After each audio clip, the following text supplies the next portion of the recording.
मेवाड़ के राणा रतन सिंह ने अपनी पत्नी रानी पद्मिनी का चेहरा दिल्ली के सुल्तान अलाउद्दीन खिलजी को पानी और कांच में दिखाया।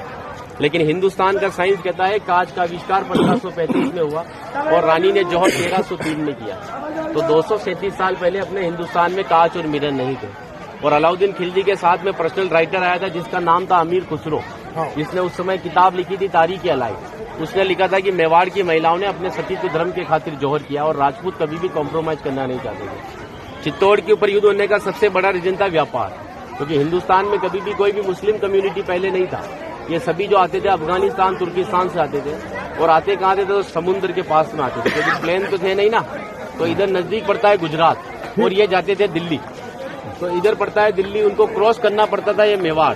अच्छा, इधर गुजरात इधर दिल्ली बीच में राजस्थान, तो इसको क्रॉस करना पड़ता था ये मेवाड़। तो यहाँ के राजपूत उनसे टैक्स वसूलते थे। तो वो समय था 1299 का, जब अलाउद्दीन खिलजी पूरे हिंदुस्तान पर इस्लामी शासन चाहता था। गुजरात से जब दिल्ली की ओर रवाना हुआ तो यहाँ पर राणा रतन सिंह के पिता थे रावल समर सिंह। उन्होंने दिल्ली जाने से पहले उससे टैक्स लिया और टैक्स लेने के बाद में जब अलाउद्दीन दिल्ली पहुंचा तो मेवाड़ से नाराज कि मुझे दिल्ली में शासन करने के बाद में हर बार मुझे मेवाड़ को टैक्स देना पड़ेगा, इससे अच्छा है मैं मेवाड़ को जीत लूं। तो दिल्ली से वो 1.5 लाख सेना को लेकर मेवाड़ की तरफ बढ़ा, लेकिन चित्तौड़ से दिल्ली का डिस्टेंस 600 किलोमीटर है। तो उसने पहला स्टॉपेज 1301 में रणथंभौर के किले पर डाला सवाई माधोपुर। वहां का राजा था हमीर देव चौहान, जिसको मित्र बनाया और उसी मित्र को रात को खाना खाते समय पीठ के पीछे छुरा घोंप कर मार दिया। उनकी पत्नी थी रंग देवी। हिंदू धर्म के अंदर रात में चिताएं नहीं जलती है, तो वहां की महिलाओं ने पानी में कूदकर जल जौहर कर लिया, बच्चियों ने सभी ने। लेकिन सुबह यह हुआ कि डेड बॉडियां तैर कर ऊपर आई तो आक्रांताओं ने डेड बॉडियों को निकालकर महिलाओं की बॉडी में बच्चों के साथ में रेप करके उनके बॉडी पार्ट्स को काटकर नग्न अवस्था में रणथंभौर के किले के बाहर लटका दिया, ताकि यह संदेश चित्तौड़ पहुंच जाए और चित्तौड़ की रानी पद्मिनी किले को छोड़कर दूर चली जाए। 1303 में जब अलाउद्दीन चित्तौड़ पहुंचा तो किले के ऊपर आने के लिए उसको 7 गेट क्रॉस करना था, तो इम्पॉसिबल था। तो उसने 1.5 लाख सेना को किले के चारों तरफ फैलाया।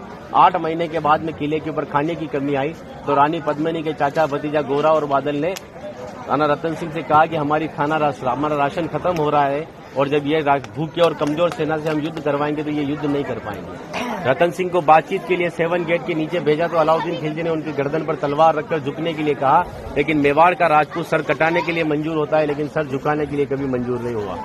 राणा रतन सिंह को धोखे से बंदी बनाया और रानी पद्मिनी को संदेश भेजा कि आप हमारे एजेंडा स्वीकार करो, हम दिल्ली चलेंगे। रानी पद्मिनी कहती है जो नरसंहार तुमने 2 साल पहले रणथंभौर के किले में किया तो यहाँ की महिलाओं के साथ में भी वही होगा। इस वजह से जहाँ मैं जाऊंगी वहाँ ये वीरांगनाएं चलेगी। 2 महीने का समय लिया। अलाउद्दीन खिलजी ने 700 डोलियां किले के ऊपर भेजी, लेकिन रानी पद्मिनी को पता था कि मेवाड़ में घूंघट सिस्टम है, तो हर एक सोल्जर को लेडीज पोशाक पहनाकर तलवार और भालों के साथ में उस पालकी में बिठा दिया और रानी पद्मिनी की पालकी में भतीजे बादल को रानी पद्मिनी की वेशभूषा पहनाई और 700 पालकियों एक कमांडर बनाया चाचा जी गोरा को। गोरा जब पालकियां लेकर 7 गेट के नीचे गया तो अलाउद्दीन खिलजी से कहा कि रानी पद्मिनी दिल्ली जाने के लिए तैयार है, लेकिन जाने से पहले अंतिम बार अपने पति से देखना चाहती है। इस जगह रतन सिंह को बंदी बनाकर रखा गया। जब वो पालकी वहां गई और रतन सिंह जी ने जब घूंघट हटाया तो घूंघट के पीछे का जो चेहरा था वो भतीजे बादल का था। और बादल कहता है कि महाराज हम 20,000 है और ये 1.5 लाख है। एक राजा अगर नहीं लड़ेगा हमारे साथ में तो हमारी सेना का मनोबल कमजोर रहेगा। इसी वजह से राणा रतन सिंह को पालकी में बिठाकर किले के ऊपर भेजा। जब रतन सिंह जी किले के ऊपर आए तो किले के ऊपर आने के बाद में उनकी जय जयकार में हर हर महादेव और जय भवानी के नारों से किला गूंजने लगा। अकबर कहता है कि 8 महीने से तो किले से बच्चे की रोने की आवाज नहीं आई, लेकिन 700 पालकियां जब किले के नीचे आए तो किले से जय जयकार हुआ है, मतलब हमारे साथ में धोखा हुआ है। हर एक राजपूत कटने के पक्ष में था लेकिन झुकने के पक्ष में नहीं था। 20,000 राजपूत युद्ध में गया और अलाउद्दीन खिलजी की 1,25,000 सेना को मार दिया। बचे हुए दुश्मन जब किले के ऊपर आए तो महिलाओं ने अपने सतीत्व धर्म के खातिर हिंदुस्तान का सबसे पहला और बड़ा जौहर 16,000 महिलाओं के साथ में जिंदा आग में जलकर किया। यहाँ पर भी रानी पद्मिनी के महल में कांच लगाए गए थे।